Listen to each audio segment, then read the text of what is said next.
Hi, I'm Mina. And I'm Yules. Thanks for tuning in to Artificially Informed. It's honestly wild. If you were to just sit down right now and try to read the raw feed of human activity on any given day, you would really think you were reading about 5 entirely different species. Oh, absolutely. It's a massive cognitive dissonance. Right. Because on one channel, we were performing actual literal miracles. I mean, we are measuring the wind speed of a galaxy that's millions of light years away. We're engineering artificial intelligence that can basically mimic legal scholars, and we're developing medicines that fundamentally alter human biology. Yeah, it is the absolute peak of our scientific capability. Mm. We are manipulating reality at the microscopic and the cosmic levels simultaneously. Exactly. But then, you flip the channel, and we are still just completely tethered to the dirt. We are looking at an information landscape today where global stability is hinging on physical oil moving through a 21-mile-wide stretch of water. Yeah. We are seeing major geopolitical conflicts in the Middle East and Ukraine dictating the price of a plane ticket in Asia, and even the survival of rural hospitals in the United States. It's this incredible whiplash, really, between a science fiction future and a very ancient, very human reality. Well, and what's fascinating here is that we tend to compartmentalize these things, right? Right, yeah. We put space exploration in one mental box, global warfare in another, and technology in a third.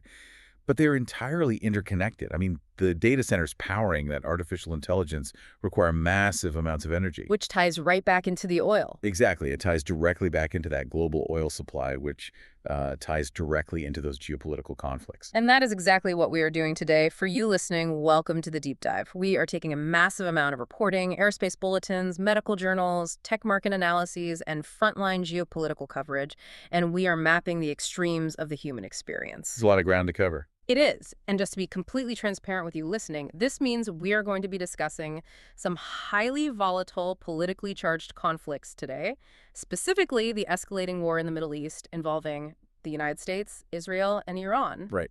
And we should be clear about our mission here. Yes, absolutely. We're just here to unpack the mechanics of what is happening on the ground based on the reporting. We are not here to endorse any specific viewpoint. Yeah. We are just looking objectively at the source material.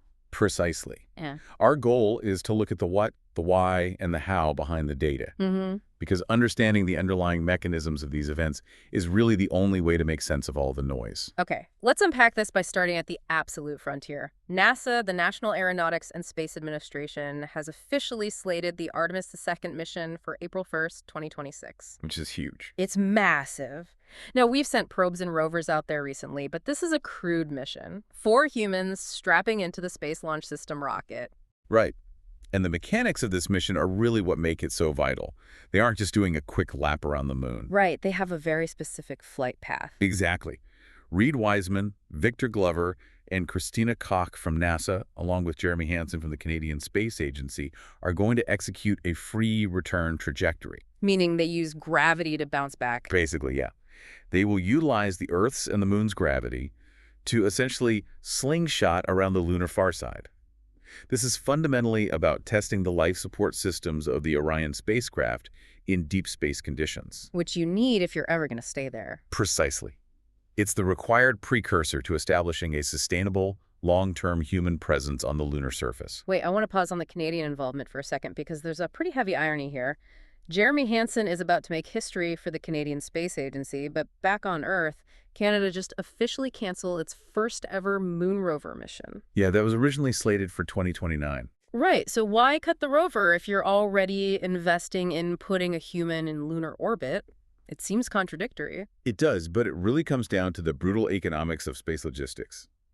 The Canadian rover was specifically designed to explore the lunar South Pole, hunting for water ice. Okay. But developing hardware that can actually survive the extreme thermal fluctuations of the lunar South Pole.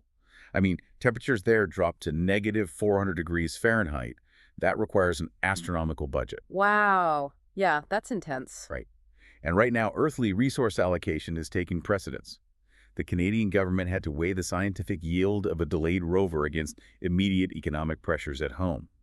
It really highlights that our cosmic ambitions are always bottlenecked by terrestrial budgets. Which honestly makes the data we get from the hardware already up there even more precious. Oh, absolutely. Like the James Webb Space Telescope, it just sent back this infrared image of Saturn that is honestly hard to comprehend.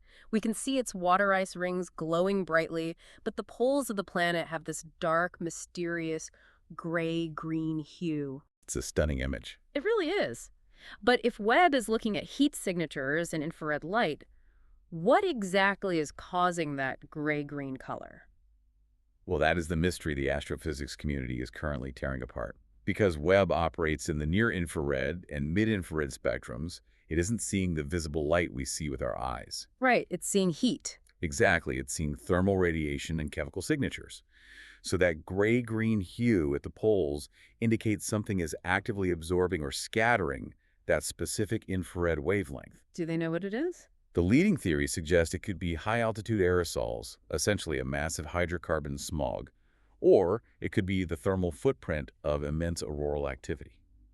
Like the northern lights, but on Saturn. Right. Saturn has a massive magnetic field, and when charged particles from the solar wind slam into it, they could be generating heat patterns we've literally never been able to detect before. So it's like we finally put night vision goggles on and realized the dark corners of the room are actually glowing.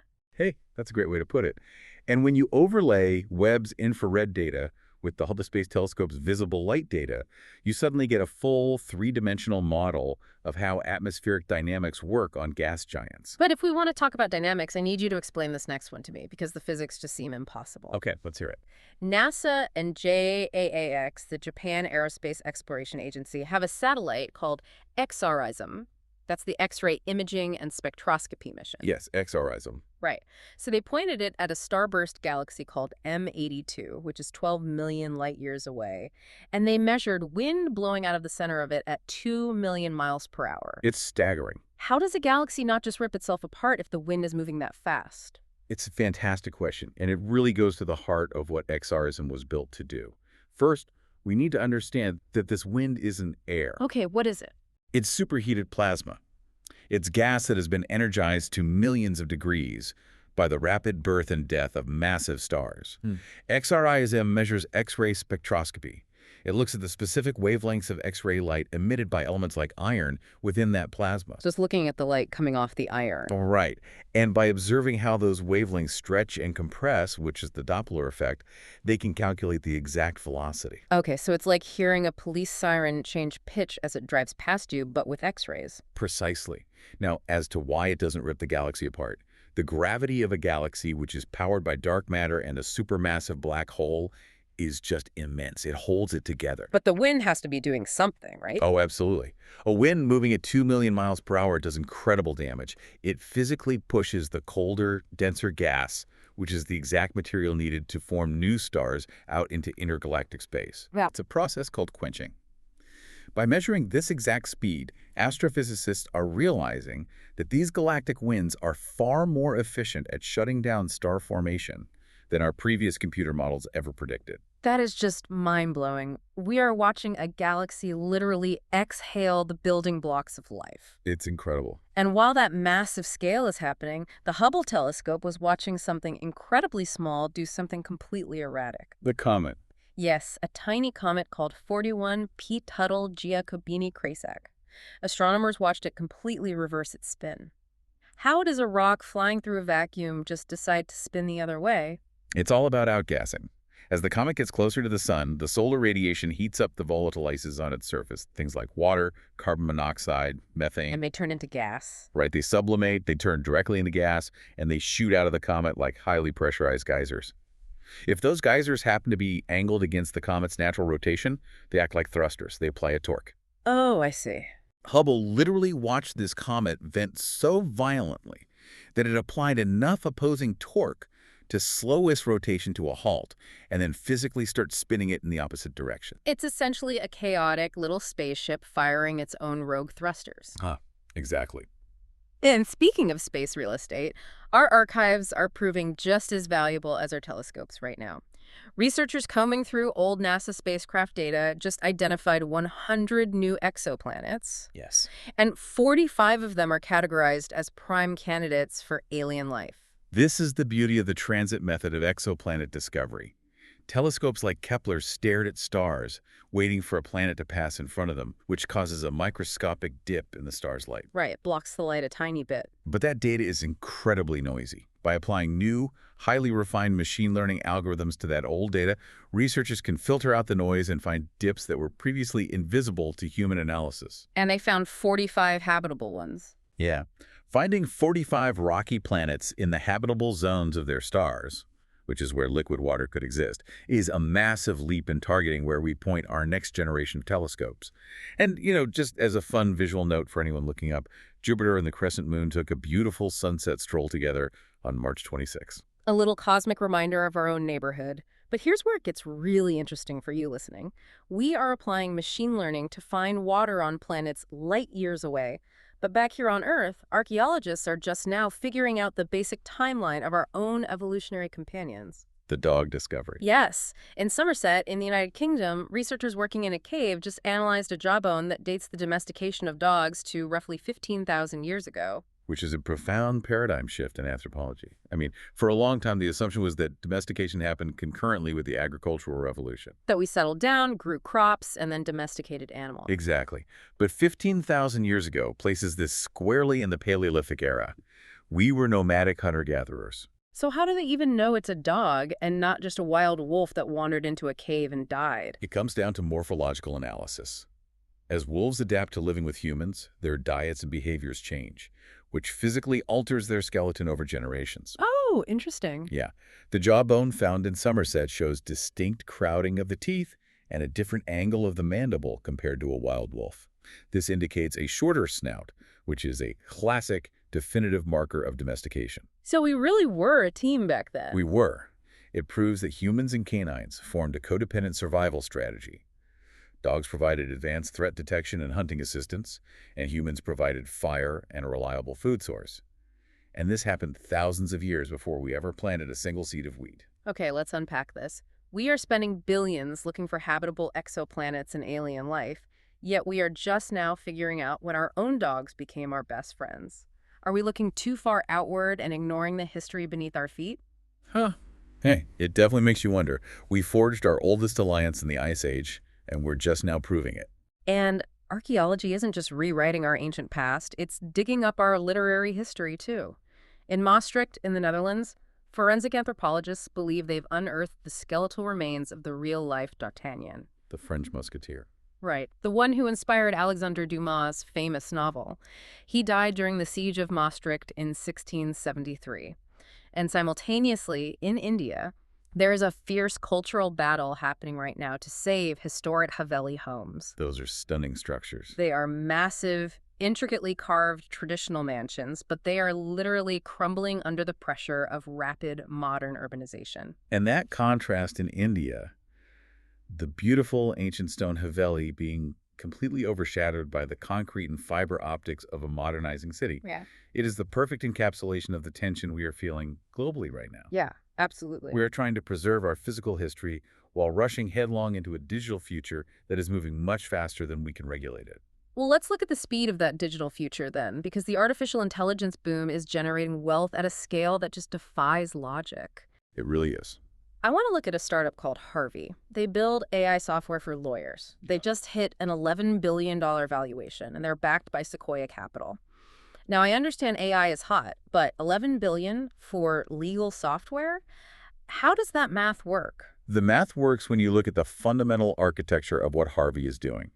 They aren't just giving lawyers a generic chatbot to talk to. Okay. They are utilizing retrieval augmented generation, or RAG. They take massive secure vector databases of a law firm's proprietary case history, their contracts, their legal precedents, and they allow the large language model to securely query that specific data. So it knows exactly what the firm has done before. Exactly. The legal industry is a $1 trillion global market, and it's built almost entirely on billing hours for reading, summarizing, and synthesizing dense text. If Harvey can automate even 30% of that cognitive labor, an $11 billion valuation is actually conservative to an investor. Wow. They are betting on the complete disruption of the billable hour. And it's not just software capturing these astronomical numbers. Elon Musk's SpaceX is reportedly preparing for an initial public offering that would value the company at $1.75 trillion. To put that in perspective, that is larger than the gross domestic product of Spain. Yeah, because SpaceX is no longer just a rocket company. They are essentially an infrastructure monopoly at this point. Right, with Starlink. Exactly. By controlling the reusable launch vehicles and the Starlink satellite internet constellation, they control the physical rails of the new space economy. And big tech legacy companies are desperately pivoting to make sure they don't miss out on controlling the rails of the AI economy. Right. Which brings us to Meta, the parent company of Facebook and Instagram. They are currently slashing hundreds of jobs in its Reality Labs division. The metaverse division. Yeah. For years, Mark Zuckerberg was pouring billions into virtual reality headsets, betting the metaverse was the future. Now they are restructuring to pour all that capital directly into generative AI. It's a classic recalculation of the sunk cost fallacy. The adoption rate for VR headsets was just way too slow, but the return on investment for AI integration is immediate. And everyone is doing it. Apple just overhauled its App Store Connect platform, pushing over 100 new data analytics metrics specifically so developers can optimize their applications for machine learning environments. Right. And WhatsApp is rolling out a feature right now that will read your past conversations and automatically draft an AI-generated response in your exact tone of voice. Which I have to admit is incredibly convenient, but also deeply unsettling. If my phone is talking to my mom in my voice, who is actually having the relationship? Huh. Exactly. It does blur the lines of authentic communication. But the technological barrier to this kind of mimicry is dropping to zero. It's getting so accessible. It is. Companies like Mistral and Cohere have just released open-source voice and speech generation models that are incredibly parameter efficient. Cohere's model operates seamlessly in 14 different languages and is lightweight enough to run on consumer-grade laptops, not just massive server farms. So it's moving from the realm of corporate tech directly into everyday domestic life. I mean, even former First Lady Melania Trump has launched an initiative pushing for a K-12 AI literacy program. Yes, the homeschooling initiative. Right. She is actively advocating for the use of robotic AI tutors to assist families who homeschool their children, arguing that it democratizes highly personalized learning. But that democratization assumes everyone has equal access and equal aptitude. And our reporting shows that is absolutely not the case. No, it's not. Anthropic, which is one of the leading AI research labs, just released a massive study warning of an impending AI skills gap. So what does this all mean for the average worker? If the tools are becoming easier to use, why is the gap widening? Because using an AI is not like using a calculator. It requires a new type of cognitive framing called prompt engineering. Knowing what to ask it. Exactly. Anthropic's research shows that power users, individuals who understand how to structure complex, multi-step prompts, how to define parameters, and how to iterate with the model, they're achieving productivity gains of 40% to 60%. That's massive. It is. Meanwhile, users who treat the AI like a basic search engine see almost no productivity gain at all. The report warns that this will rapidly exacerbate workforce inequality. If you can't speak the language of the machine, your economic output will just crater compared to a colleague who can. And that's just the economic threat of people not knowing how to use it. The malicious threat of people who do know how to use it is terrifying. Dick sakes. Yeah. Our reporting details how generative adversarial networks, or GANs, are now creating deepfake medical X-rays and magnetic resonance imaging scans that are so highly realistic, they are actively fooling seasoned radiologists. The implications for medical malpractice, insurance fraud, and even targeted cyber attacks on hospital databases are immense. An AI can learn the exact pixel distribution of a malignant tumor and seamlessly overlay it onto a perfectly healthy patient's scan. And the legal system is completely flat-footed against this technology. Look at what is happening in Germany right now. There is a fierce national debate over their sexual assault laws. The Colleen Fernandez case. Yes.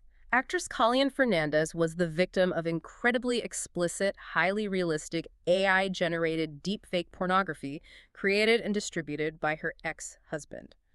But because the German legal code currently requires evidence of direct physical contact or physical coercion for a sexual assault prosecution, this digital violation falls into a massive legal gray area. Campaigners in Germany are fighting to update the law to a strict only yes means yes standard, arguing that the psychological devastation of digital sexual violence requires the exact same legal framework as physical violence. Because the damage is real. Exactly. Our laws are inherently physical, but our trauma is increasingly digital. And speaking of the collision between the digital and physical worlds, let's look at the infrastructure required to run all of this. Because you can't have an AI without a massive data center. Right. Senator Bernie Sanders and Representative Alexandria Ocasio-Cortez have just proposed the Artificial Intelligence Data Center Moratorium Act. They want a total federal ban on the construction of any new data centers until Congress establishes strict environmental regulations. If we connect this to the bigger picture, you are seeing a profound ideological fault line here. How so? The servers required to train and run these massive AI models consume staggering amounts of electricity, and they require millions of gallons of fresh water for cooling. In some municipalities, new data centers are threatening to completely overwhelm the local power grids and massively spike carbon emissions. So you have conservative and libertarian voices in Silicon Valley pushing for total deregulation, arguing that AI is an arms race and any delay is a threat to national security and innovation. Right. But on the left, you have lawmakers like Sanders and AOC saying, what good is a superintelligent AI if it boils the rivers and blacks out the cities? Exactly. It's the ultimate friction point between infinite digital expansion and finite physical resources. We are building digital brains that our physical world can barely afford to feed. And while we are arguing about the energy it takes to feed these new algorithms, we are finally facing the legal consequences of the old ones. The social media verdict. Yes. A massive California jury verdict just came down that fundamentally changes how we view legacy social media.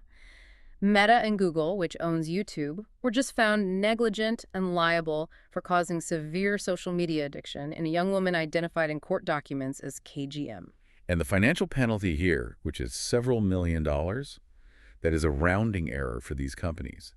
The real danger to them is the legal precedent. Because it opens the floodgates. Exactly.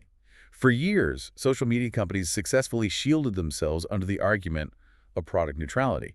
They claimed they provided a neutral platform, and if a user spent 10 hours a day on it, that was strictly an issue of personal choice and parental responsibility. But this lawsuit flipped that completely. Legal analysts are calling this the tech industry's big tobacco moment. And it's a very precise analogy. In the 1990s, the Tobacco Master Settlement Agreement happened because prosecutors finally proved that cigarette companies weren't just selling tobacco, they were chemically engineering the product to bypass user agency and guarantee addiction. So they applied that to the code. Yes. This California jury just applied that exact same legal standard to software code. The plaintiff's attorneys successfully demonstrated that features like the infinite scroll, auto-playing videos, and algorithmically targeted notifications operate on intermittent variable reward schedules. So it's basically a slot machine. Precisely like a slot machine. It creates highly unnatural spikes of dopamine in the developing adolescent brain. The jury determined this wasn't an accidental byproduct of a communication tool. It was an intentionally engineered, predatory business model. So what does this all mean for you listening? Is our current digital diet being treated the same way regulators treated junk food and cigarettes in the 90s? Will scroll warnings become the new Surgeon General's warning? It looks like it. And the global ripple effects of that realization are moving fast. Very fast. Apple has just announced that it is enforcing mandatory age checks for all iPhone users in the United Kingdom. If a user fails the biometric or documentary age verification or is proven to be a minor, Apple's operating system will automatically hardwire strict web content filters onto the device. They are essentially trying to build a digital fence at the hardware level because the software layer has proven too dangerous. Yeah, and you see the developers of platforms like Roblox openly panicking. Roblox is a massive multiplayer ecosystem for kids, and their developers are now publicly urging parents to monitor their children 247 on the platform. Which is quite an admission. Right. They are openly admitting that their own moderation tools cannot stop predatory behavior in closed ecosystems. And closed ecosystems can incubate absolute horrors. We have the tragic, terrifying case of 18-year-old Tristan Roberts. Yeah, that was horrific. He used the messaging platform Discord to share deeply misogynistic ideologies and detailed plans to murder his own mother. He built a twisted echo chamber community that validated his psychosis before he actually carried out the horrific crime. It shatters the illusion that digital actions don't have physical consequences. The psychological environment created by these platforms has real-world body counts, and the legal system is finally demanding accountability. It really is a tipping point. Let's shift gears from the psychological toll of technology to the physical landscape of our health. Because while we are litigating the damage done to our brains by social media, medical science is simultaneously delivering what look like actual miracles. The weight loss drugs. Exactly. But getting access to those miracles is revealing how broken the underlying system is. Let's dive into the GLP-1 gold rush. Right. GLP-1 receptor agonists. These are the active compounds in drugs like Ozempic and Wegovy. And they were originally for diabetes, right? Originally, yes. They were synthesized strictly to manage type 2 diabetes by stimulating the pancreas to produce more insulin after meals. But researchers discovered a profound secondary mechanism of action. Right, the weight loss. But how exactly does it cause such drastic weight loss? Is it just speeding up your metabolism? No, it's actually much more sophisticated than that. GLP-1 is a hormone naturally produced in your gut. These drugs mimic that hormone, but last much longer in the bloodstream. They do two main things. Okay. First, they drastically slow down gastric emptying, meaning food literally stays in your stomach longer, making you feel physically full. Second, and more importantly, they cross the blood-brain barrier and target the receptors in the hypothalamus that regulate appetite and reward. So it changes your brain. Yes, they literally mute the neurological desire to eat. They turn off the food noise in your brain. It's incredible. But because they are technically diabetes drugs, getting health insurance to cover them purely for weight loss is nearly impossible for the average person. Which creates a massive bottleneck. So the free market has stepped in. A startup called VITL just secured $7.5 million in venture funding to build a direct-to-consumer e-prescribing marketplace. Bypassing the system. Exactly. If you have the cash, VITL bypasses the insurance bureaucracy entirely and connects you directly with a doctor who will write the script for a cash pay clinic. It is the ultimate manifestation of a two-tiered healthcare system. If you have the capital, you have access to biological optimization. If you rely on traditional insurance, you are locked out. Wow. But this isn't just a domestic issue. It is rapidly becoming a geopolitical pharmaceutical war. Novo Nordisk, the Danish company behind Ozempic, is approaching the expiration of its patent for the base molecule semaglutide. And China is watching the clock. Exactly. Massive Chinese pharmaceutical companies are preparing to flood the global market with generic, bioequivalent versions of semaglutide. They are aggressively underpricing the Western giants. So they want to take over the market. It is a calculated strategy to dominate the global supply chain for what is arguably the most coveted lifestyle drug in human history. It's fascinating how a molecule can shift global market dynamics, and it's not the only medical breakthrough we are tracking. For years, millions of people suffering from long COVID were told their crushing fatigue was likely psychosomatic, that it was just depression or anxiety. That was a huge issue. But new research has finally linked long COVID fatigue directly to a specific cellular dysfunction, T-cell exhaustion. It's a massive vindication for patients. Yeah. T cells are the foot soldiers of your immune system. Researchers have found that in long COVID patients, these cells remain trapped in a hyperactivated state long after the initial virus is gone. So they're just fighting nothing. Basically, they literally burn themselves out, which triggers a systemic inflammatory response that causes profound physical exhaustion. Having the cellular biomarker changes everything. It moves the condition from a psychological mystery to a quantifiable physical disease. We are seeing a similar vindication in women's health. Everton football forward Katja Snow JS recently went public with her battle with endometriosis. She described the pain as feeling like someone was literally stabbing her in the stomach. Which is a devastating reality for so many women. And for generations, women presenting with endometriosis were dismissed by the medical establishment. They were told it was just bad cramps or a low pain tolerance. Endometriosis is a condition where tissue, similar to the lining of the uterus, grows outside the uterus, causing massive internal scarring and inflammation. The fact that it took so long to be taken seriously highlights a historical systemic diagnostic bias against women's pain. Yeah, absolutely. When a high-profile athlete speaks out, it forces the medical community to finally reckon with that blind spot. But this is where the whiplash of our reality comes back in. We have the science to map T-cell exhaustion, we have miracle weight loss molecules, but the actual physical infrastructure required to deliver this care is collapsing. The delivery system is failing. The U.S. government is proposing a $50 billion fund specifically to save failing rural hospitals.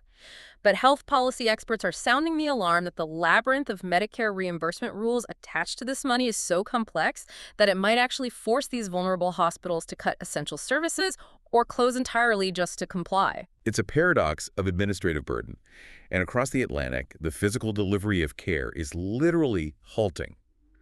Tens of thousands of doctors in England are staging a massive 6-day strike beginning April 7. Wow, 6 days. Yes. The core issue is the erosion of their wages against historic inflation. Contract negotiations with the government have totally collapsed. So we have a world where your doctor can theoretically prescribe you a drug to rewrite your metabolism, but the rural hospital down the road is boarded up and the doctor in the city is on a picket line because they can't afford rent. This raises an important question. What good is a golden age of medical science if the socioeconomic delivery systems are broken? And this systemic fragility isn't just isolated to healthcare. No, it absolutely isn't. Because the global geopolitical order, the macro system that dictates the stability of everything we've talked about so far, is currently experiencing a massive shockwave. And the epicenter is the Middle East. It's a highly volatile situation. Extremely. Based strictly on the reporting coming across the wire, the U.S.-Israeli conflict with Iran has escalated into a direct multi-domain war. Let's look objectively at the military reality on the ground. Israel has launched a sweeping series of strikes deep into Iranian territory. Yeah. The most significant operational development is the targeted assassination in Bandar Abbas, Iran. Right. An Israeli official claimed responsibility for a strike that killed Alireza Tangsiri. And for context for you listening, Tangsiri wasn't just a general. He was the commander of the IRGC, Navy, the Islamic Revolutionary Guard Corps. He was the specific architect behind Iran's strategy to blockade the Strait of Hormuz. Taking him out is a massive decapitation strike against Iran's naval capabilities. But the information space surrounding the physical war is heavily contested right now. Yeah, it's very murky. The IRGC released footage claiming their air defense systems successfully targeted and shot down a U.S. F-18 fighter jet. But the Pentagon immediately issued a flat denial, stating absolutely no U.S. aircraft had been engaged or downed. It is the textbook fog of war. However, the physical economic damage is not foggy at all. French intelligence has officially confirmed that between 30% and 40% of the entire Gulf region's energy infrastructure, refineries, pipelines, loading terminals has been destroyed in the crossfire. 30 to 40%. Right. That is a catastrophic chunk of the global energy grid just wiped off the map. It's unprecedented. And Iran is retaliating asymmetrically. They have launched a highly sophisticated online information war directly targeting the American public.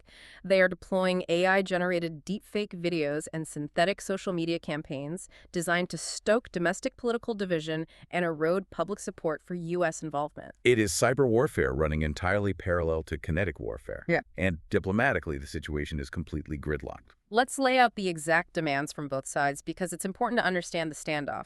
According to our reporting, U.S. President Donald Trump's administration has drafted a comprehensive 15-point peace plan. Because the U.S. and Iran do not have direct diplomatic relations, this plan was physically couriered to Tehran by diplomats from Pakistan.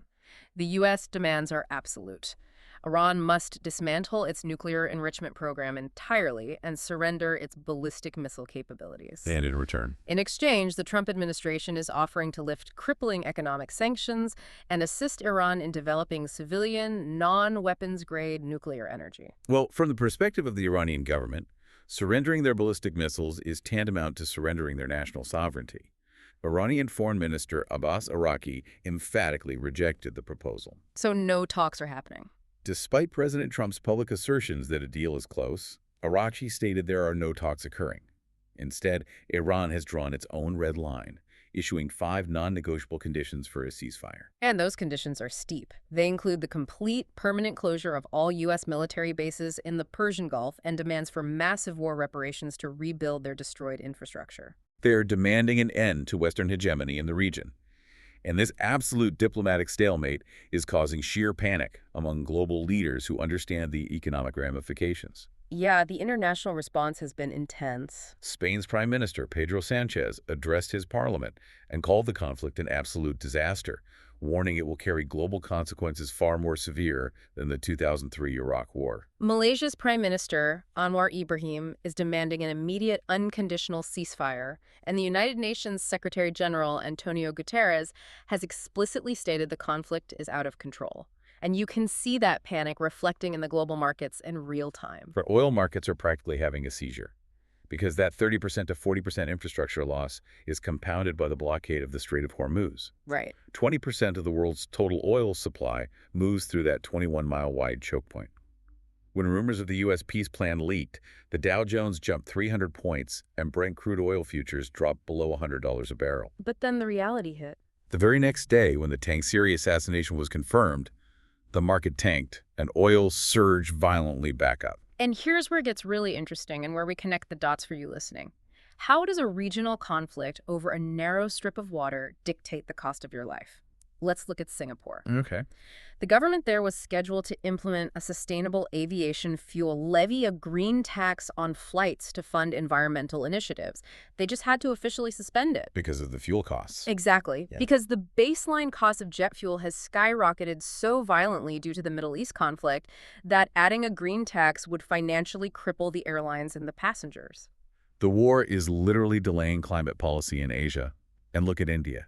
Because the Middle East supply chain is choking, India is desperate for energy to keep its economy running. So what are they doing? They just purchased 60 million barrels of Russian Ural crude oil for April delivery.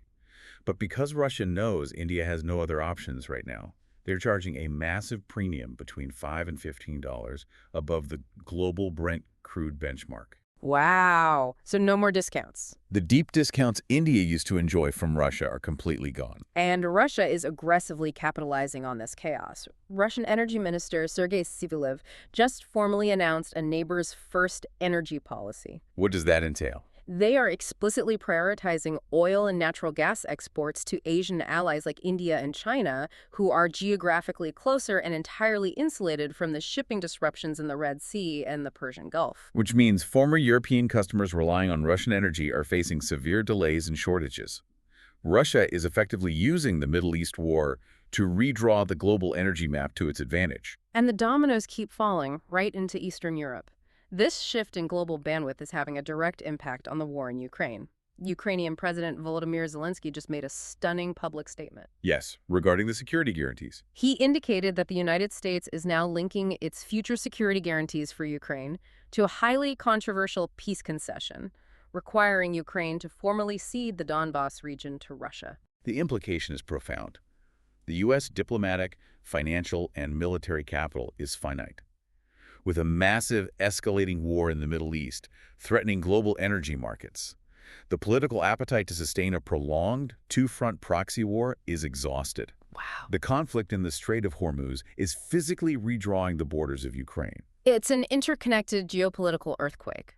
But the sheer economic terror of being held hostage by oil prices is actually forcing a massive acceleration in climate resilience. Nations are realizing that green energy isn't just about saving the polar bears, it's about national security. Exactly.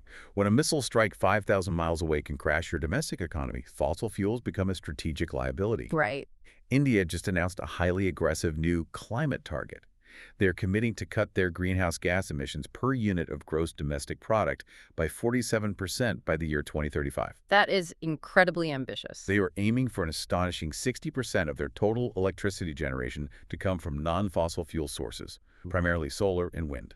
And Colombia is taking it a step further. Their environment minister, Irene Vélez Torres, is explicitly using the energy shock of the Iran war as leverage. What's your strategy? She has partnered with the upcoming United Nations Climate Change Conference president, the COP30 president, André Correa do Lago, to push for a global summit in Santa Marta.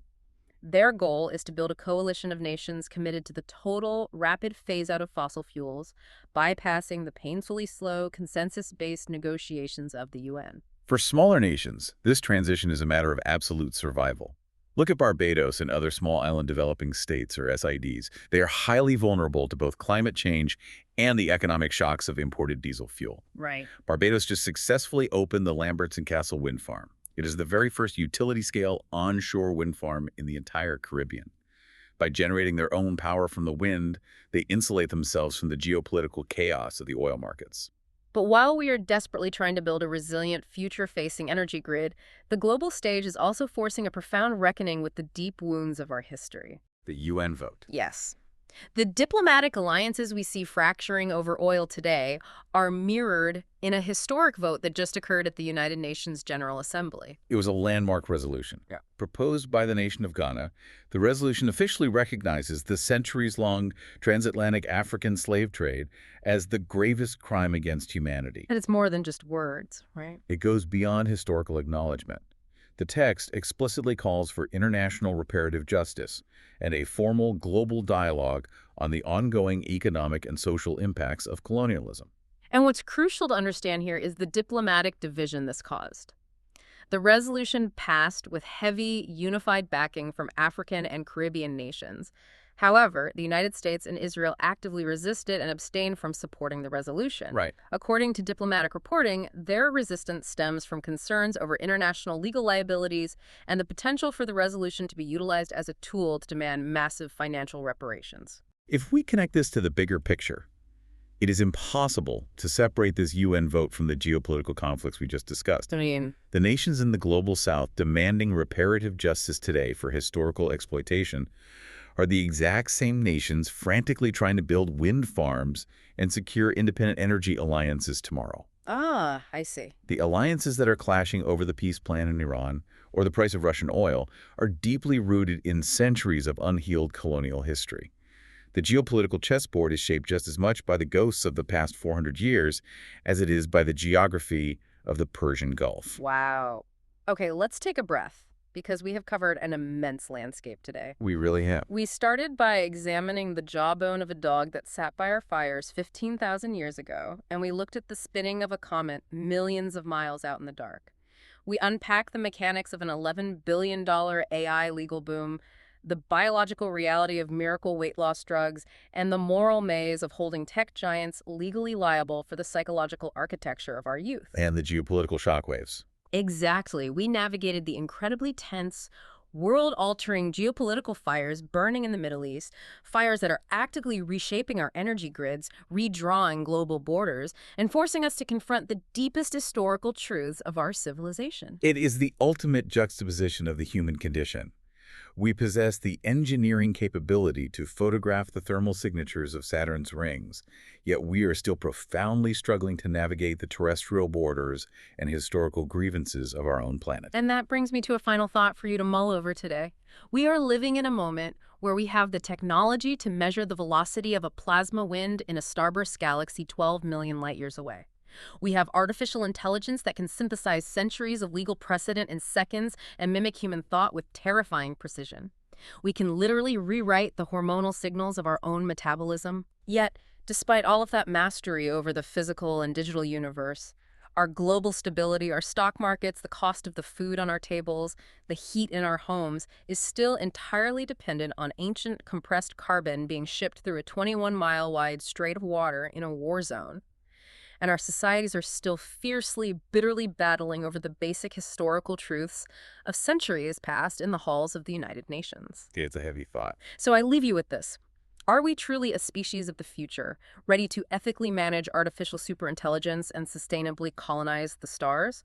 Or are we, despite all our screens, our telescopes, and our miracle drugs, still fundamentally tethered to the dirt, the oil, and the unhealed ghosts of our past? That is the defining question of our era. Thank you so much for joining us on this deep dive. We know it is a massive amount of dense information to process, but understanding these underlying mechanisms and connecting these global dots is the only way we make sense of the noise.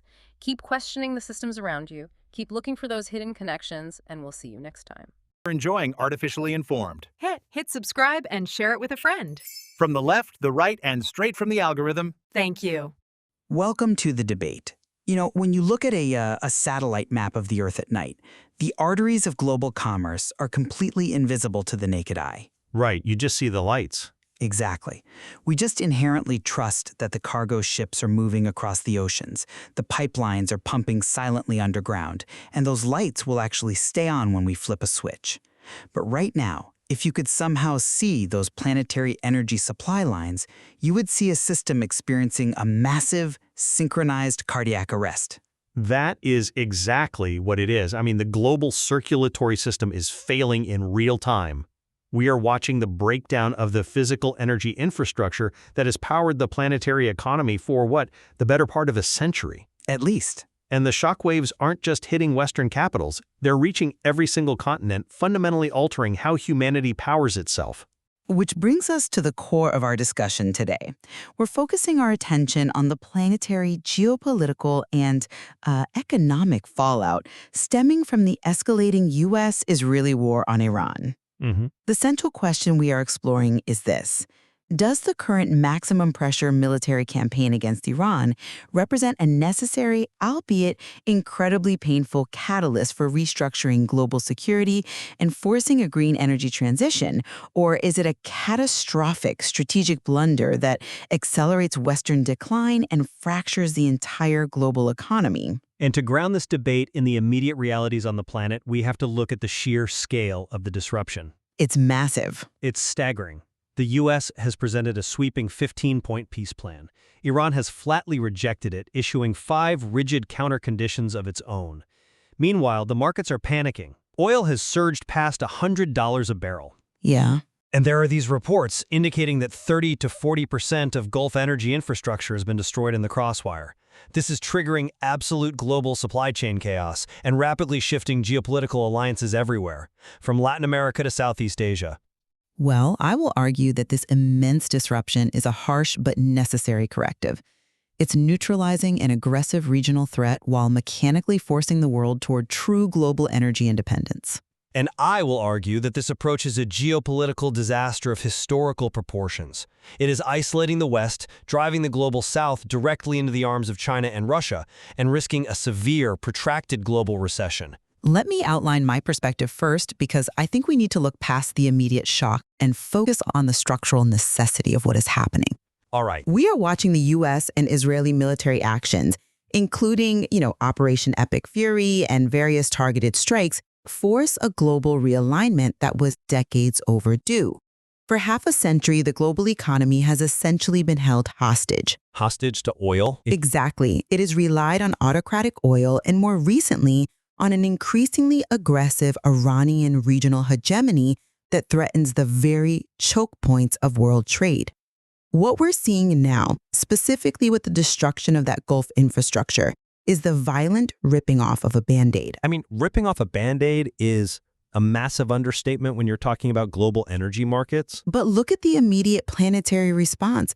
This isn't just a Western perspective. Countries like Colombia and Brazil are looking at this shock and using it to push for a 45-nation summit in San Marta. Right, the climate summit. Yes, they are actively trying to accelerate the phase-out of fossil fuels entirely outside of the sluggish, bureaucratic UN framework. Leaders in the global South are realizing they cannot base their economic survival on the stability of the Persian Gulf. But the 15-point plan? Just to finish my point on the plan, when you look at the U.S. 15-point plan, which demands the absolute dismantling of Iran's nuclear and ballistic missile programs, it's the only realistic way to establish a long-term security architecture. You really have to view geopolitics right now like a controlled demolition. A controlled demolition? Yes. Sometimes you must tear down the fundamentally unstable structure, in this case, Gulf energy dependency and Iranian proxy networks, to clear the foundation for building a resilient, multipolar, and green energy future. Well, I come at it from a completely different way. Your perspective that this is a controlled demolition completely ignores the fact that the explosives have leveled the entire neighborhood, and the dust cloud is choking the global economy. The dust will settle. But at what cost? This military escalation is a catastrophic overreach. Let's just look at the immediate economic devastation. Oil is spiking over $100 a barrel, and analysts at major financial institutions are predicting it could easily reach $150. Shell's CEO has explicitly warned of impending structural diesel and gasoline shortages in Europe. But the markets always price in panic during a conflict. It's a temporary spike. It's not just market panic, though. It's physical scarcity. And this isn't just a Western problem either. Look at the developing world. The Philippines has literally had to declare a national energy emergency. The economic devastation is planetary. I don't deny the pain. And diplomatically, the U.S. 15-point plan is maximalist, and frankly, it's delusional. Iran hasn't just rejected it. They've issued counter-demands that include the total closure of U.S. bases in the Persian Gulf and massive wartime reparations. Which is just a negotiating tactic. It's a breakdown in diplomacy. This maximalist posture from Washington is accelerating Western decline. We are watching countries like India being forced to buy 60 million barrels of Russian oil at a $5 to $15 premium just to keep their populations from freezing or starving. Wow. Yeah. Meanwhile, China is successfully positioning itself as the stabilizing, responsible partner in Southeast Asia. We are isolating ourselves while handing the economic loyalty to the global south to our primary rivals. Look, if you're a listener right now in Europe paying triple for your heating bill or in Manila dealing with rolling blackouts, I know the idea of a necessary green transition probably sounds incredibly hollow. The pain is undeniably real. Absolutely. And I don't minimize the economic shockwaves hitting the developing world. But the immediate devastation doesn't negate the long-term structural shift. Governments worldwide are being forced into energy modernization at a pace that decades of voluntary climate summits completely failed to achieve. But you can't modernize an energy grid when your industrial base is collapsing because of $150 oil. It forces innovation. Building new green infrastructure requires immense capital, raw materials, and industrial stability. Right now, that stability is gone. The German defense minister rightly called this war an economic catastrophe. Right. Europe is definitely feeling the squeeze. It's more than a squeeze. The leader of the Christian Democratic Union in Germany pointed out that vital European industries, particularly the foundational chemical sector in places like Ludwigshafen, literally cannot survive without these raw hydrocarbon materials. You cannot physically manufacture the solar panels, the wind turbines, or the electric grids of tomorrow if your industrial base collapses today due to crippling inflation. Well, that assumes the industrial base collapses rather than adapts. Let's look at India again. Because of the sheer volatility in the Strait of Hormuz, the Indian government isn't just complaining. They are invoking the Essential Commodities Act to unilaterally expedite natural gas infrastructure. Okay, but Wait, let me just add. They are actively cutting through decades of bureaucratic red tape to speed up city gas distribution. Why? Because they need to shift their massive population away from imported liquefied petroleum gas, or LPG, toward piped natural gas that they can source differently. that's a temporary fix. This is the definition of forced modernization. The friction of the current market is literally rewriting the regulatory framework overnight. That is a desperate scramble for survival, not a thoughtful transition. You're watching nations burn through their capital reserves just to keep the lights on. I am not convinced by that line of reasoning because didn't the 1970s oil embargo fundamentally drive the creation of modern energy efficiency? That was a very different era. But the principle holds. The 1973 OPEC shock mechanically forced the creation of the Strategic Petroleum Reserve and global vehicle emission standards. It was painful, yes, but it completely changed how the world consumed energy. Why wouldn't the kinetic destruction of 30 to 40% of Gulf infrastructure force the ultimate permanent transition away from fossil fuels today? I'm sorry, but I just don't buy that parallel. Why not? Let me tell you exactly why. The 1970s embargo was a temporary political mechanism. The physical infrastructure, the pipelines, the refineries, the export terminals, they remained completely intact. Sure. Cooled, the oil flowed again. What we are talking about today is the kinetic, physical destruction of 30 to 40% of the Gulf's incredibly specialized energy architecture.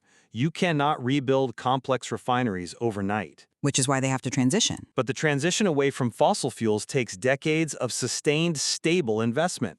When you violently remove the baseline energy supply that sustains global agriculture, global manufacturing, and global logistics, you don't get a sudden, utopian leap to a green energy economy. You get a scramble. So you think they regress? Yes. You get countries quietly firing their coal plants back up.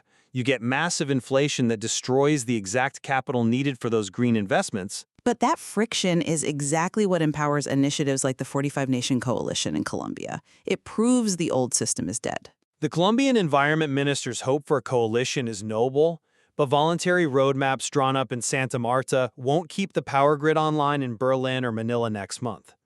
The economic vacuum created by this kinetic shock isn't fostering global cooperation. It's rapidly shifting political alliances and fragmenting the world order. And the West is losing ground in that fragmentation. You keep returning to this idea that the global South is fracturing away from the West.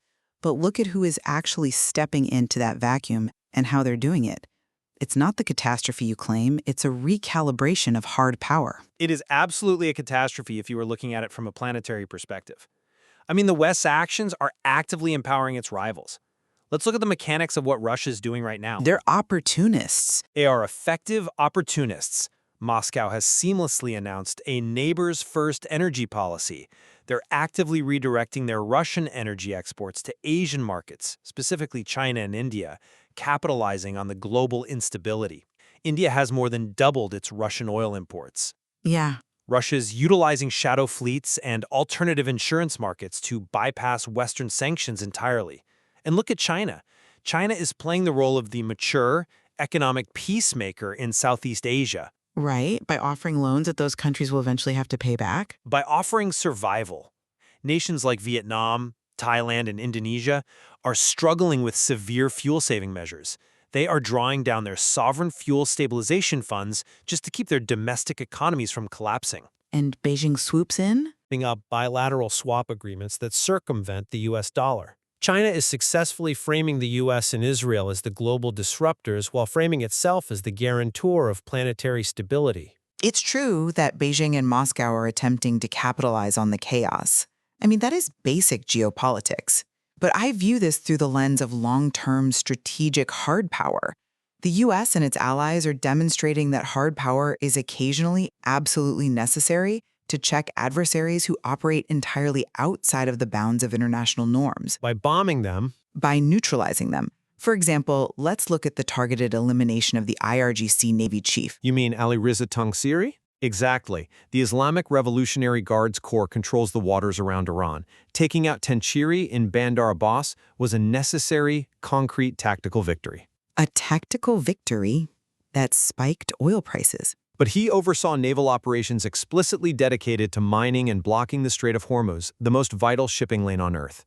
Neutralizing that command structure is a concrete step toward securing international trade. While the immediate reaction in the global south might be frustration over oil prices, nations ultimately respect and align with decisive action that neutralizes chronic regional threats. Decisive action or reckless escalation. Because to the rest of the world, bombing your way to regional stability looks incredibly reckless. That's an interesting point, though. I would frame it differently. If China and Russia are the supposed geopolitical beneficiaries of this conflict, aren't they inheriting a fundamentally unstable region? It's like buying a burning building at a discount. A burning building? Yes, China's domestic economy relies heavily on Middle Eastern oil. That makes Beijing just as vulnerable to a Strait of Hormuz blockade as anyone else in the West. They aren't winning. They are inheriting a massive liability. That's a compelling argument, but have you considered that China isn't buying a burning building? They're showing up with the fire extinguishers. Wait, how so? Beijing isn't trying to physically occupy the Middle East the way Western powers have historically tried to do. They're securing long-term economic loyalty by offering diplomatic mediation and financial lifelines while the U.S. drops the bombs. They're the ones brokering talks. And your point about hard-powered checking adversaries? That fundamentally assumes the U.S. actually has the infinite military and diplomatic capacity to project that power everywhere at once. Which brings us directly to the diplomatic endgame currently on the table and why Washington's strategy is a glaring sign of imperial overstretch. I don't see it as overstretch. The 15-point peace plan put forward by Washington is the framework we must evaluate, and it sets necessary boundaries. But that framework is the exact proof of the overextension I'm talking about. Look at the planetary board right now.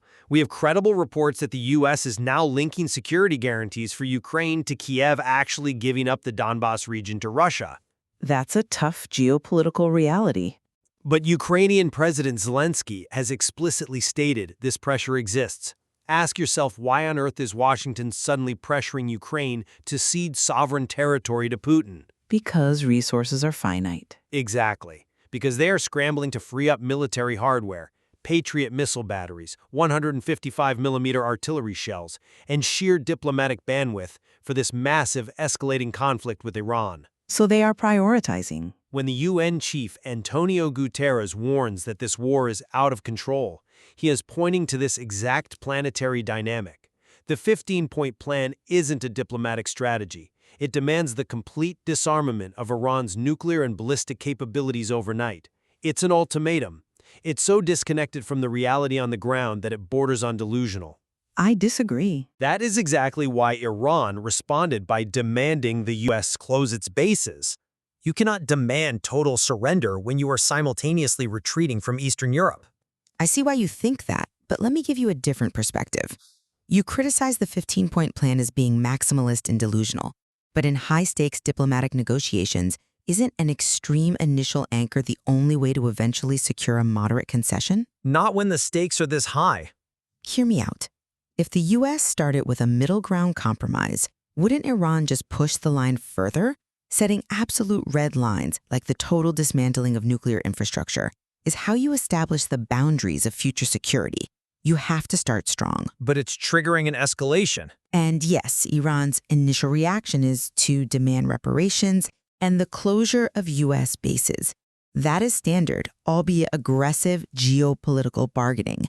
Furthermore, the reality on the ground is that Israel is racing to maximize its military gains against high-priority Iranian targets, specifically to establish irreversible facts on the ground. Right, a race against the clock. They have to do this before any abrupt political shifts in Washington, such as a potential unilateral withdrawal by a future U.S. administration. The pressure is immense, but it is being applied precisely to force a definitive end to a decades-long standoff. But this isn't a corporate merger where you anchor a high price and eventually meet in the middle. This is a planetary conflict with live munitions. We are talking about miscalculations that cost thousands of lives and literally trillions of dollars in global GDP. When the U.S. demands total capitulation and Iran demands a complete expulsion of American forces from the region, that isn't bargaining. That is a dialogue of the death. It is the breaking of a stalemate. It's the breaking of the global order. And your point about Israel rushing to bomb as many targets as possible before the American political winds change, that only proves the inherent instability of this entire military campaign. It's a strategy driven by ticking clocks, domestic political desperation, and a fear of losing funding, not a coherent, long-term vision for planetary security. It's taking decisive action. The fact that the West is actively drawing down support in Eastern Europe, basically handing the Donbass to Putin just to sustain Operation Epic Fury, shows that the global security architecture isn't being restructured, it is fracturing under the weight of our own hubris. What you characterize as hubris, I view as a painful, required recalibration. The entire world had grown far too comfortable with a deeply flawed, highly dangerous status quo. We were relying on deeply vulnerable supply lines running through the Strait of Hormuz, all while collectively ignoring the metastasizing threat of Iranian proxy networks that could choke global trade at a moment's notice. A status quo that kept the global economy functioning. Functioning, but incredibly fragile. To summarize my position in light of our discussion today, I believe this conflict and the resulting economic shockwaves hitting every continent is a harsh but absolutely necessary mechanism. The kinetic destruction of this infrastructure and the maximum military pressure are dismantling a regional threat that could no longer be contained by endless, fruitless UN resolutions. But more importantly, from a planetary perspective, it's forcing a massive restructuring of how humanity generates and distributes energy. If we survive the transition, We are watching the world, from the summit in Colombia to the accelerated gas pipelines in India, finally realize that true national sovereignty requires complete energy independence.